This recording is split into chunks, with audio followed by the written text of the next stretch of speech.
I've been an officer for the Montgomery County Police Department in Wheaton, Maryland for 18 years now. It's essentially a suburb of DC, as we're only about 10 miles north of the Capitol building. Sure, it can get pretty crazy sometimes, but overall, it's a good place to be a cop. We get considerably less violent crimes than the neighboring College Park, and I'd consider us a community police force. Despite a few notable exceptions, nobody has an axe to grind with cops, and we generally get a good response from citizens whenever we respond to dispatches. But even in a fairly quiet place like Wheaton, we still get some pretty insane police calls.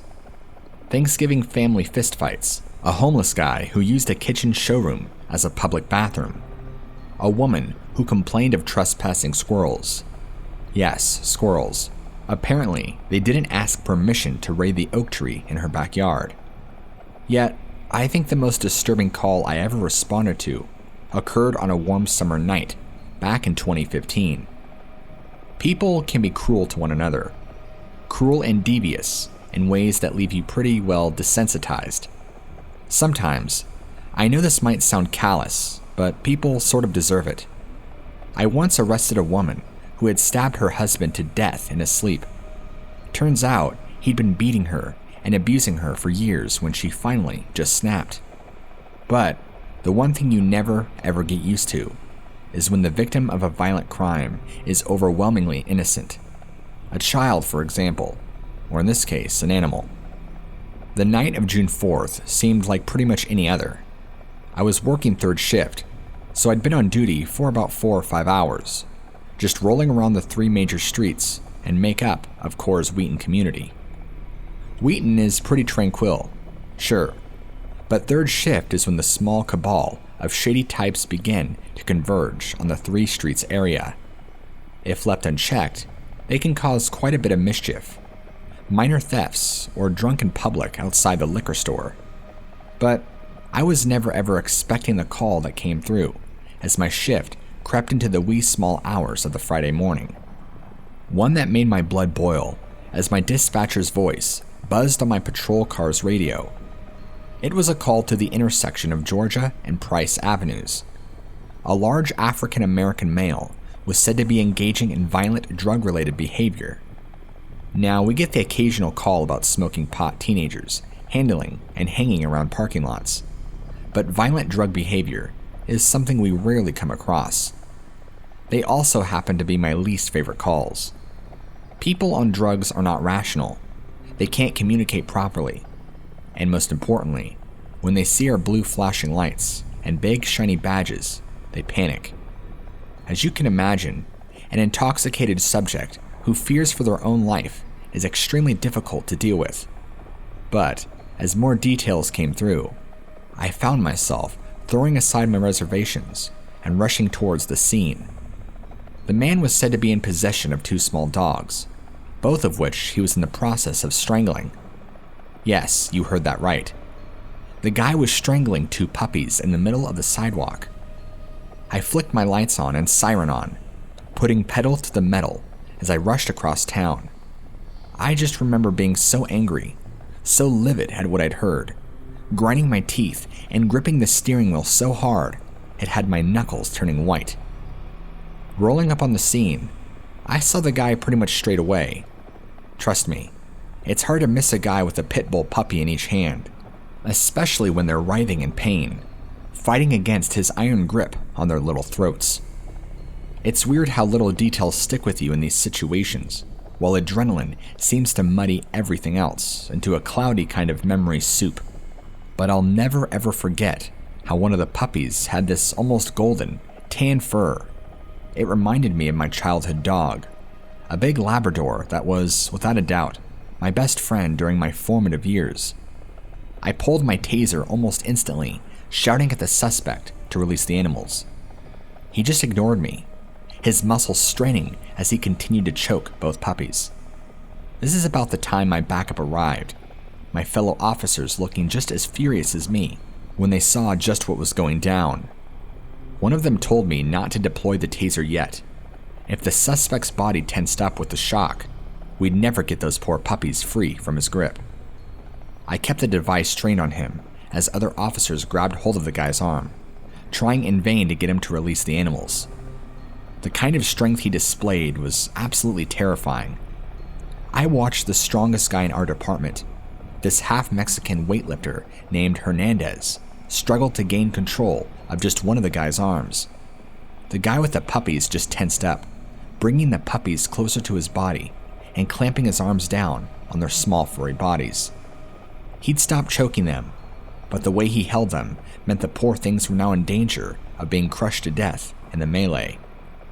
There were like 4 or 5 of us cops on this guy at this point, trying to wrestle the puppies from him without causing any more damage.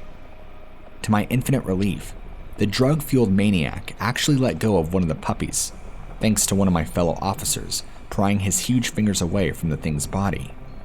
I watched a passerby pick up the seemingly lifeless body of the tan puppy, cradling the thing gently as he took it away from the scene. We were pretty much begging the guy to let go of the black puppy at this point. Any more, and there was no way it would survive such an ordeal. Its small juvenile body was being utterly crushed under the strength of this absolute whack job. I can remember thinking screw it, and deciding to deploy my taser. It did nothing. Absolutely nothing. To think that the charge that had other suspects on the ground, writhing in pain, hadn't provoked even the smallest of reaction from this guy. It's moments like this that really get you scared. The last thing I want to do is actually gun down a suspect for any reason. But when someone is so high they can resist a taser, you are just edging closer and closer to the point where somebody is going to have to kill this guy. Just the thought of it makes me feel nauseous as I type this out. Like I said, there were about 4 or 5 cops on this guy, but we still found it necessary to call for additional backup. Only when 2 more cops rolled up did we actually manage to gain control and wrestle the black pit bull pup from this maniac's grip before we got the cuffs on him and dragged the scumbag into a patrol car. The 2 puppies were immediately transferred to an emergency animal clinic located in nearby Rockville, where both dogs were in critical condition. The tan-furred puppy's lungs were severely damaged from the death grip of our drugged-up maniac had on it. They were filled with blood, causing him to vomit it up. His chances of survival were slim, but after the best care the center could provide, the outlook for the male puppy was much brighter, and he was expected to make a full recovery. The black female pit bull puppy was placed in poor condition, but she was expected to make a full recovery too.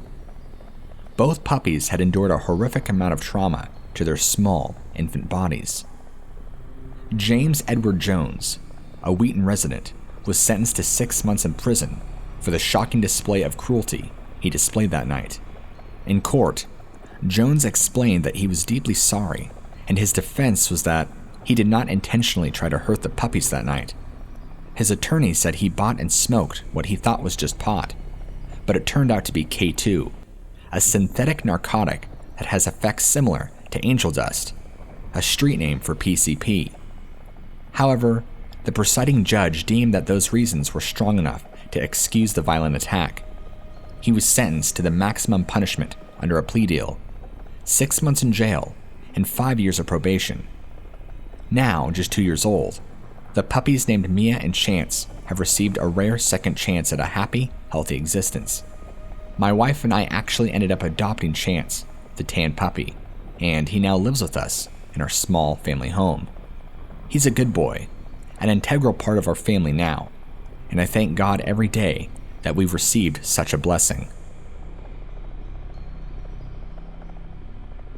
I was a 911 dispatcher for almost 11 years. 11 long years of receiving the calls of everybody from entitled do-gooders to terrified, pleading victims of serious violent crimes. I've spent a long time compartmentalizing the more harrowing calls, years letting go of the pain and suffering I soaked up like a sponge during the years I spent sat in front of a switchboard computer. I've had numerous sleepless nights, countless visits to state-appointed therapists, but only one emergency call really sticks with me, one that I couldn't ever shake off or push to the back of my mind. I have a copy of the transcripts to the call, so I'll be referencing my copy to ensure my recollection of the events are as accurate as possible. This is the story of Ashlyn Jane Doe. Working in more than 6,000 call centers nationwide, 911 dispatchers form the vital link between callers in distress and emergency response teams that assist them. Through efficient handling and assessment, we reduce response times and help save lives. That's the idea that got me into the career in the first place, saving lives. I have never been particularly athletic, so a career in law enforcement or the military was never really on the cards for me. That always bothered me. I grew up intensely idealistic, and I've always had my head set on a career where I could help people, help make the world a better place. So, when I found out that I could apply to be a 911 dispatcher and help play a part of such a vital public service, I jumped at the chance.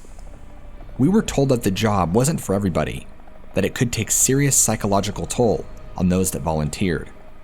I know it sounds crazy, but that only made it more appealing. It was, after all, a public service. Service being the operative word.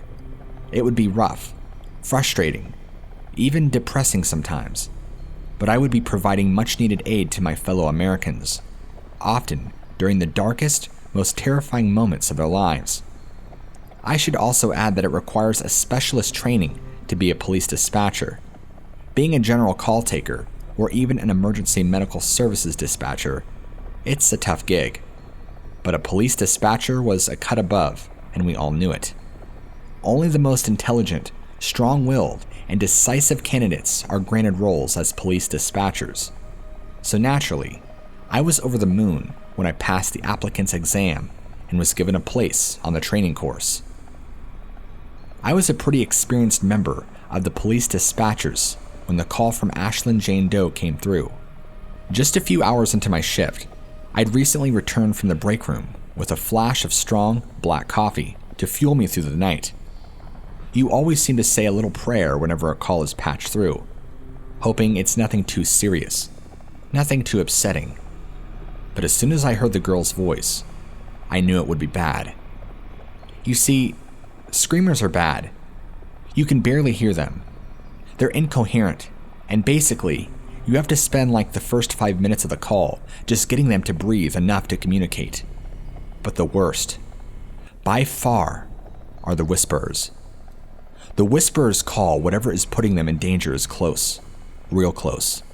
Whisperers do so because they are in grave, imminent danger. Whisperers call because they're being hunted. 911, what is the address of your emergency? I asked. The call had already been picked up by a general call taker, patched through to me once it was established that the caller needed the police. Right across from the 4th Street laundromat, there was a slight pause before the girl whispered. The fact that she didn't know exactly where she was gave me a terrible sinking feeling. This was going to be a rough one. What's the problem? I replied, trying to sound as casual as possible.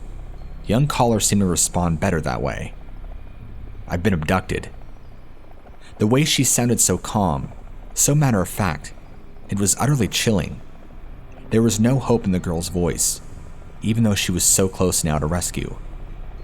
But you're at the laundromat? I asked, consulting a map of the area. It was right in the middle of Ashland, surrounded by a commercial and residential district. She wasn't held up in some barn in the middle of nowhere, despite being thoroughly disturbed. I reassured myself with the thought that this would be an easy rescue.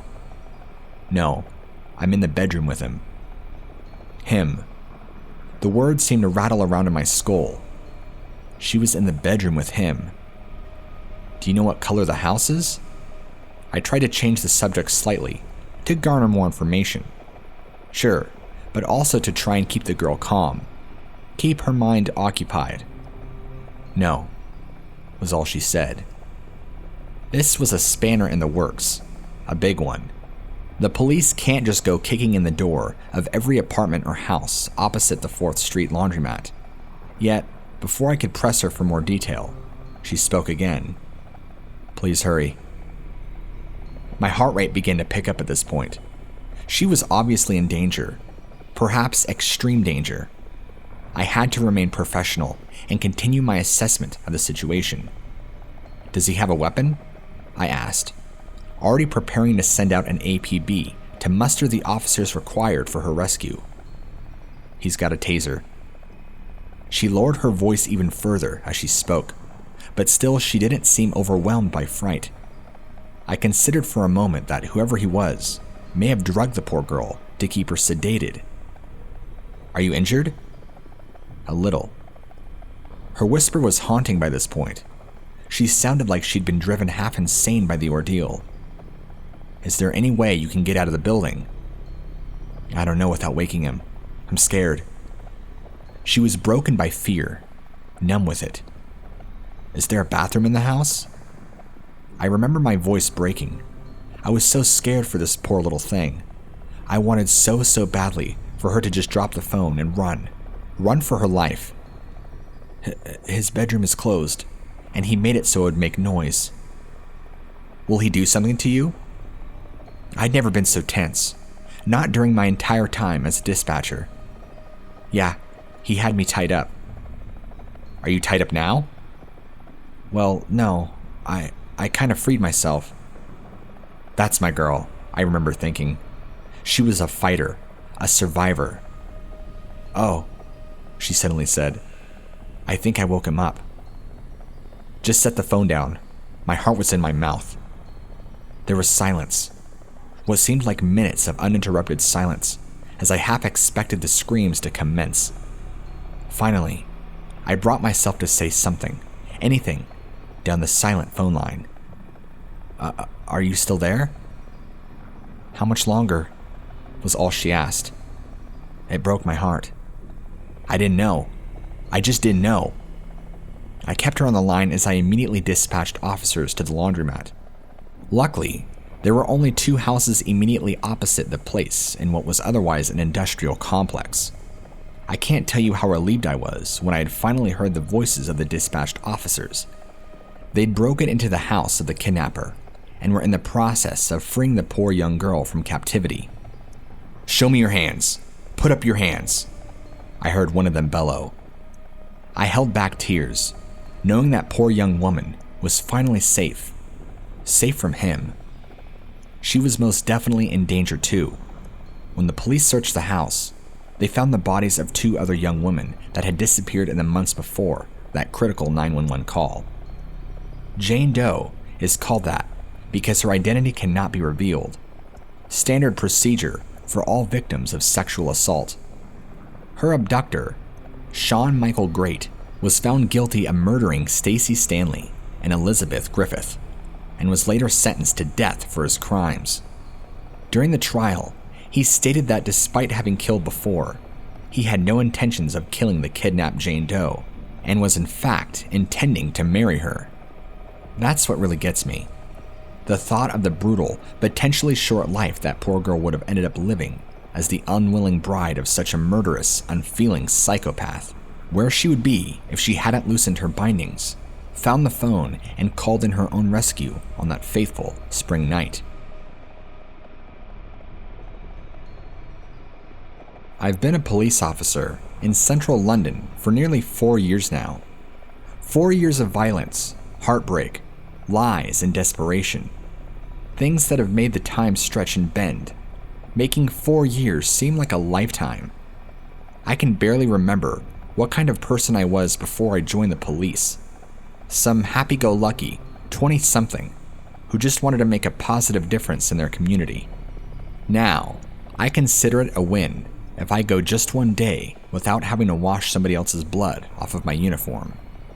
Years upon years of squeezing a stab victim's hand, trying to keep them awake before the ambulance arrives, comforting acid attack victims as they writhe in pain, restraining distraught mothers when their joyriding sons skid on rain-sodden roads and wrap themselves around a lamppost.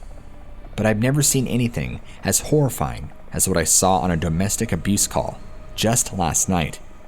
This is not a story. I wish it was. This is merely what I saw in a small house in East End of London on a dark, freezing February night. Domestic abuse calls can be tricky, to say the least. Often, the couple put their differences aside and unites against the intruding police presence.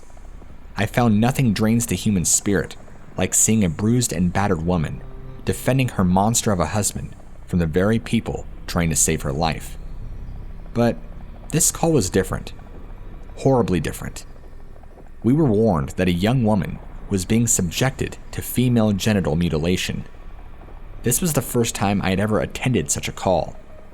The homes of West African families tend to be some of the most vibrant, well-decorated, and well-kept households a person can ever lay eyes on. This one was not. It was dark, dingy, the walls covered in strange pictograms and symbols.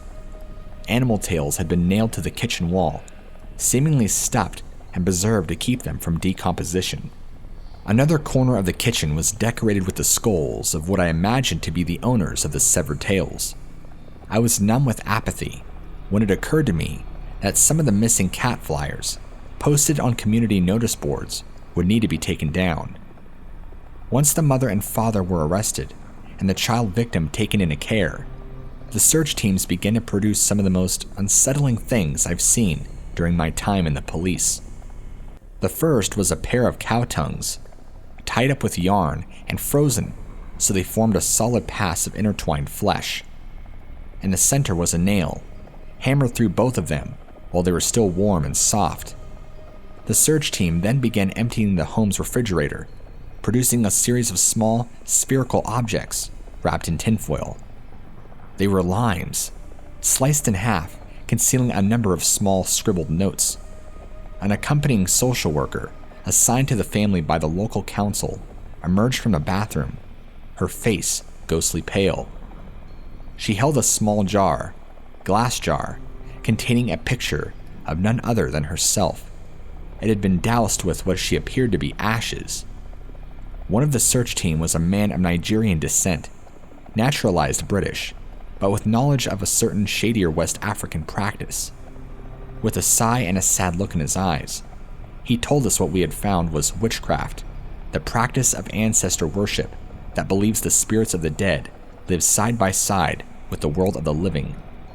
Each family of spirits having its own female priesthood, sometimes hereditary, when it's from mother to blood daughter. We had apparently interrupted the process by which the matriarch of the family was passing on her knowledge to the young daughter. The tongues that were bound and nailed together were a defense against liars, purported to still their lying tongues. The limes containing incantations were a defense against evil spirits. The fruit thought to have a purging influence on the spirits of the dead. But the glass jar containing the photo and the ashes was something altogether more disturbing. The picture was evidently taken at a distance, the subject unaware that their image was being captured. The eyes had been scratched out, a single tiny cut placed across the figure's throat. It was a representation of a grave, supposed to will the death of the person inside of it. I couldn't understand why the social worker was so terrified, why she would be nearly brought to tears by what we all considered the unhealthy delusions of abusive parents. Nothing has come of this supposed witchcraft, but the extent that people will go through for their ritualistic beliefs will forever stick with me.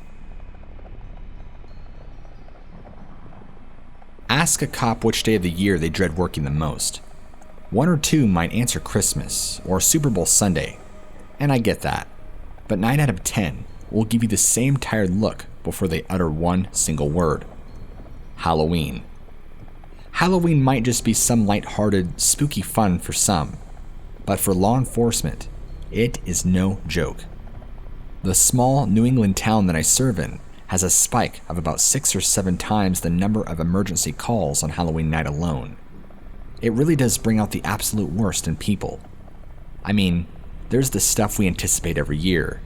Houses having suffered a barrage of weaponized eggs, trees covered in TP, homeowners complaining of juvenile trespassers. Those calls are manageable, but they bog down our duty officers so that when a serious crime happens, we're dangerously understrengthed. But out of all the dumb Halloween mischief I've had to respond to over the years, all of it pales in comparison to what I found at the house on the end of Jefferson Street. That was a Halloween night I don't think I'll ever forget. I just responded to a call regarding a group of teenagers who had apparently been engaging in some pretty aggressive trick-or-treating, all without costumes. That type of stuff is exactly why I hate Halloween. No, what they're doing wasn't strictly illegal, but I can't exactly have a bunch of knuckle-draggers making trouble on a night like that, especially not with the hundreds of excited children roaming the streets. I lecture them, they roll their eyes, but I join the force to get into car chases with bad guys, not argue semantics with a bunch of stoned brats. They walk away, muttering stuff that I choose to ignore, while I get back into my patrol car. The radio almost immediately buzzes to life. My dispatcher says something over the radio involving this rundown house over on Jefferson Street. I start the car up, listening as she describes a member of the public calling to report that the house has Halloween decorations that were too scary. She then says it's the second call that day, and I should go over and check it out if I have a minute to spare. She always did have a sense of humor. She knew well I was off my feet. We had a little laugh about it. Like I said, we get some seriously ridiculous calls on Halloween. It's not just kids. It's bitter old people and party poopers who honestly just resent people having a good time. This one good Christian lady calls us every year over trespassing trick-or-treats. Kids who calls the cops on actual children. Anyway, I carry on about my duties, responding to calls and generally keeping an eye out for trouble. A few hours slip by. The sun sets. The smaller kids lead by their parents and they disappear back into their homes until it's just a few older groups on their way to parties and whatnot. Then, the dispatcher gets on to me about this house on Jefferson. Says she's had 3 or more calls about the decorations, how they're scaring kids and even some parents, and she needs me to roll over there to check it out. Great. Arguing with some slasher movie obsessed hermit who's probably about to get all sovereign citizen on me. Just what I need to make me feel like a guardian of the innocent. Sometimes I feel like the world's grumpy stepfather, honestly. So I take the ride over there, to this smaller part of town that's a little more run down, arriving on Jefferson. I see the house immediately. There was absolutely no missing it. The old colonial-looking place was covered in Halloween decorations. Cardboard standees of vampires and zombies. A ton of fake cobwebs all over the porch. I think I counted like 20 carved pumpkins, dotted, all over the lawn. Pretty intricate designs, too. But, hanging from a large oak, just to the side of the house, was the most disturbing Halloween decoration I had ever seen. Not disturbing because it looked real. The limbs of the figure were too rigid, the hair a little too artificial. But the placement of the thing, it really did set me on edge as I started out of the patrol car at it. The figure hung by a rope from one of the oak tree's long, thick branches, drifting gently in the crisp fall breeze. Look, I'm a cop. I've seen some stuff. I don't frighten easily. I'm very logical, very level-headed, but that thing sent a shiver down my spine. I stepped out of the car, keeping my eyes glued to the hanging decoration as I walked towards it. The sound of crunching leaves under my feet with each and every step. Reaching for the flashlight on my belt, I pointed the torch beam over towards the tree. I could see why people called this in. The texture on this thing's skin, it was very graphic, blotchy, and purple, almost like an actual corpse. I only took another few steps before I felt extremely foolish for my previous thought. The smell, the sickly sweet smell of death, hung in the air along with what I had thought was just a decoration. But it wasn't. It was an actual corpse that had been hanging there all day. Hundreds of kids must have walked past there, only a few of them actually recognizing that thing hanging from the tree was a real cadaver. I felt sick. Sprinting back towards my patrol car, I radioed into dispatch to get the coroner out to Jefferson Street as soon as possible. My dispatcher was absolutely horrified when she learned what I had, that people had been staring at a dead body all day, many of them none the wiser. The hung man was one Richard Dodd, a retired teacher who was reported to have been caught up in some vigilante pedophile sting. According to investigating officers, Mr. Dodd had been tricked into revealing questionable interest to individuals that were posing as an underage girl. When they threatened to go public with some of the despicable things he'd said online, Mr. Dodd has opted for the easy way out, systematically fashioning a rope and doing the deed, all without a thought for who might happen across his body. People give me a hard time for not being into Halloween as a holiday, for rolling my eyes when grown adults talk about how wasted they're going to get or what slutty costume they have picked out. But if they knew the things that went on around them on that grisly night, things that are sometimes hiding in plain sight, I don't think they'd be so quick to celebrate. Do you?